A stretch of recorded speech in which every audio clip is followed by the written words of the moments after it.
15 वर्षांनंतर वाहनाची नोंदणी वाढवताना RTOमध्ये तपासणी कशी केली जाते? सगळ्यात पहिल्यांदा वाहनाची स्वच्छता.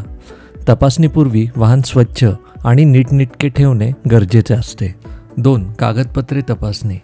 त्यामध्ये सगळ्यात पहिल्यांदा मूळ RC म्हणजेच नोंदणी प्रमाणपत्र, प्रदूषण नियंत्रण प्रमाणपत्र म्हणजेच PUC, त्यानंतर विमा म्हणजेच इन्शुरन्स आणि सगळ्यात शेवटी कर भरल्याचे प्रमाणपत्र म्हणजेच टॅक्स रिसीट. या सर्व डॉक्युमेंट्सची तपासणी केली जाते.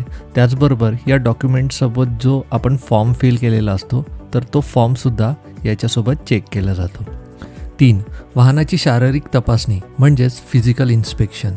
RTO निरीक्षक खालील गोष्टी तपासतो: वाहनाचे चाक, wiper, brake, headlight, tail light, indicators नीट चालत आहेत का, इंजिन क्रमांक आणि चॅसिस क्रमांक मूळ RCशी जुळतो का, वाहनाचे बॉडी स्ट्रक्चर सुरक्षित आहे का, गंज किंवा तडा आहे का, वाहन प्रदूषणाच्या मर्यादेत आहे का, हे पाहण्यासाठी PUC सर्टिफिकेट चेक करतात. 4. फिटनेस प्रमाणपत्र म्हणजेच फिटनेस सर्टिफिकेट. तपासणी समाधानकारक झाली तर RTO फिटनेस सर्टिफिकेट जारी करतो, ज्यावर आधारित 5 वर्षाची नोंदणी वाढवली जाते. तपासणीसाठी वाहन RTO ऑफिसच्या तपासणी पटांगणात म्हणजेच इन्स्पेक्शन यार्डमध्ये नेले जाते आणि तिथे RTO अधिकाऱ्याच्या उपस्थितीत तपासले जाते. हवे असल्यास यासाठी वेळेपूर्वी ऑनलाईन अपॉइंटमेंटसुद्धा घेता येते, पण अपॉइंटमेंट घ्यायची गरज नाही, कारण तिथं ऑलरेडी ही प्रोसेस सुरू असते आणि तुम्ही डायरेक्ट जाऊनसुद्धा तुमचं वाहन तपासून घेऊ शकता.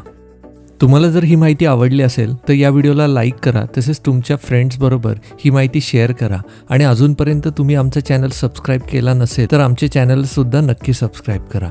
त्याचबरोबर सबस्क्राईब बटनाच्या बाजूला एक बेल आयकॉन आहे, त्यावरती सुद्धा क्लिक करा व नोटिफिकेशन्स ऑल सिलेक्ट करा, म्हणजे आमच्या चॅनलवरती येणाऱ्या नवीन व्हिडिओचे नोटिफिकेशन्स तुम्हाला लगेच मिळतील. त्याचबरोबर इंस्टाग्राम व फेसबुकवरती सुद्धा आम्हाला फॉलो करा.